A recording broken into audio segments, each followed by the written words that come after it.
ఇయాకుక్షి వివరే కృత్వా స్వయం రక్షతి సర్వతః నమామి జననీం దేవీం పరాం ప్రకృతి రూపిణీం కృచ్ఛేణ మహతా దేవ్యా ధారితోహం యథోదరే తత్ప్రసాదాత్ జగదృష్టం మాతుర్నిత్యం నమోస్తుతే పృథివ్యా యాని తీర్థాని సాగరాదీని సర్వతః వసంతి యత్ర తాం నౌమి మాతరం భూతి హేతవే.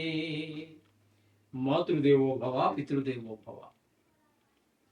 ఇప్పుడు మనము ఆగస్టు నెల 2026 సంవత్సరంలో గోచార ఫలితాలు ద్వాదశ రాశుల వారికి ఎట్లా ఉన్నాయి అనే విషయాన్ని మనం సశాస్త్రీయంగా తెలుసుకుందాము.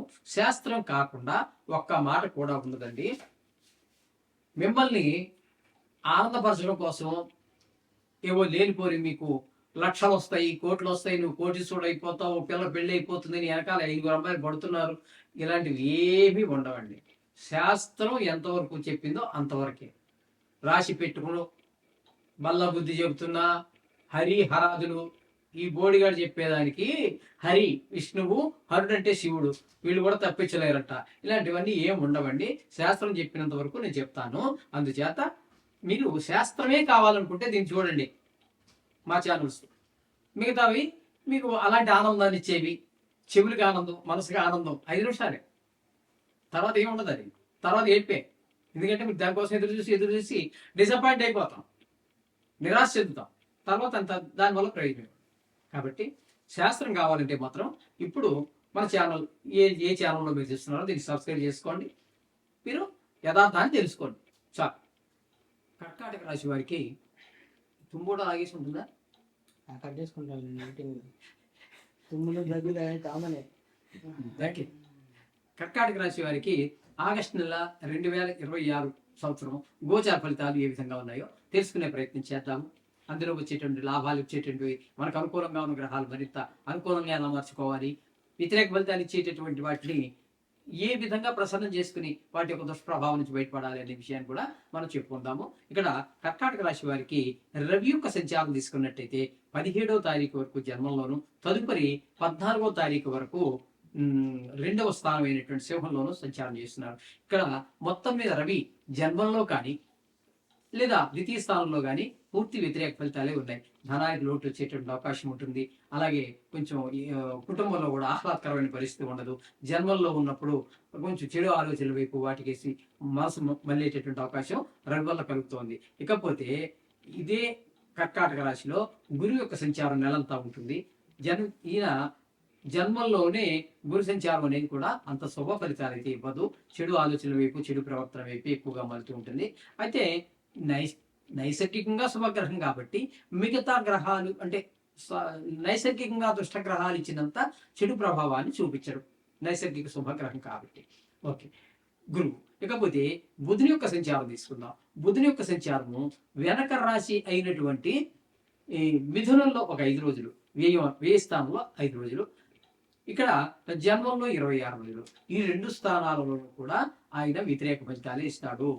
జన్మంలో 26 రోజులు కూడా మనకి ఆయన చెడు ప్రవర్తన వైపు, వాటి వైపు అంతేగా తప్పితే మొత్తం నెల పూర్తిగా బుధుడు ప్రతికూలమైన ఫలితాలే ఇస్తూ ఉన్నాడు. ఇకపోతే రవి గురించి పోనాం కదా. శుక్రగ్రహం ద్వితీయ స్థానంలో 2 రోజులు ఉంటారు. తదుపరి 29 రోజులు 3వ స్థానం అయినటువంటి కన్యలో ప్రవేశిస్తున్నారు. ఇక్కడ 2వ స్థానంలో ఉన్న 2 రోజులు ధనానికి లోటు లేకుండా చేస్తారు. దాన్ని ధనస్థానం అంటారు, కుటుంబ స్థానం అంటారు, వాకుస్థానం అంటారు. ఇంట్లో అంతా ఆహ్లాదకరం. ఇకపోతే 29 రోజులు 3వ స్థానం అయినటువంటి కన్యలో ప్రవేశించి అక్కడ 29 రోజులు ఉంటారు. అది మీకు అనుకూలంగా ఉంటుంది. ఎవరి యొక్క ఏ సహాయ సహకారాలు దినా, అలాగే లలిత కళలను జీవనాధారంగా చేసుకుని బతికేటటువంటి వారికి బాగుంటుంది. మంచి పేరు ప్రఖ్యాతులు వస్తాయి, ధర్మం లభిస్తుంది. మొత్తం నెల రోజులు కూడా ఆయన బాగున్నారు కాబట్టి ముఖ్యంగా లలిత కళలకు సంబంధించి సినిమా రంగంలో కానీ, ఈ టీవీ రంగంలో కానీ, ఇంకా పల్లెల్లోకి వెళితే రకరకాలైనటువంటి జానపద కళలు చాలా ఉన్నాయి. వాటిలో దేన్ని ఆధారంగా చేసుకుని జీవించేవారైనా లేదా దాన్ని సరదా కోసం పోషించేవారైనా మంచి పేరు ప్రఖ్యాతులు రావటం, జీవనాధారం చేసుకున్న వారికి దానికి ఒక ఆదాయం రావటం, ఇట్లాంటివన్నీ కూడా ఉంటాయి. అలాగే షేర్ మార్కెట్లో కూడా పెట్టుబడి పెట్టే వారికి మంచి అవకాశంగానే చెప్పాలి ఈ శుక్రుని యొక్క సంచారం. ఇకపోతే అష్టమ స్థానంలో రాహు. అష్టమ స్థానంలో రాహు గ్రహ సంచారం అనేది, అష్టమ స్థానం అనేటువంటి ఆయుస్థానం, ఆయుస్థానంలో ఇటువంటి దుష్టగ్రహం ఉండటం అనేది కొంత ఇబ్బందికరమైనటువంటి పరిస్థితులు ఉంటూ ఉంటాయి. మనకి దూరపు బంధువులు కావచ్చు, లేదా బాగా మిత్రులు కావచ్చు, లేదా తెలిసిన వారు కావచ్చు, మొత్తం మీద ఏదో ఒక పెద్ద దుఃఖాన్ని అనుభవించవలసి, అంటే మాట దుఃఖాన్ని వినవలసి రావచ్చు మాట. కొంతమందికి హఠాత్తుగా ధన నష్టం జరుగుతుంటుంది. కొన్ని సందర్భాల్లో పరాభవాలు, అవమానాలు కూడా జరిగే అవకాశం మనకి ఈ అష్టమంలో రాహు గ్రహ సంచారం వల్ల కలుగుతుంది. ఇక భాగ్యస్థానంలో శని యొక్క సంచారం, ఇది కూడా అంత మంచిది కాదు. తండ్రి గారి ఆరోగ్య విషయంలో కానీ, లేదా గుళ్ళు గోపురాలు తిరిగి సంతోషంగా గడపాలి అనుకునే వారికి కానీ అంత మంచి ఫలితాలను ఇవ్వజాలు శని భగవానుడు. ఇకపోతే కుజుడు ఏకాదశ స్థానమైనటువంటి వృషభంలో 2 రోజులు ఉంటారు. ఆ 2 రోజులు మాత్రం చాలా మంచి చేస్తాడు. తదుపరి ఆయన వ్యయ స్థానంలో ప్రవేశించి 29 రోజుల పాటు ఉంటారు. అది మాత్రం కుజుడు అనుకూలమైన ఫలితాలు ఇవ్వజాలడు. ధన వ్యయము, ధన నష్టము, కొంతమందికి కళత్ర నష్టము, కొంతమందికి దుర్మార్గులు ఉంటూ ఉంటారు. అటువంటి వారికి కారాగార శిక్ష పడే అవకాశం కూడా మనకి కుజుని వల్ల గోచరిస్తూ ఉంది.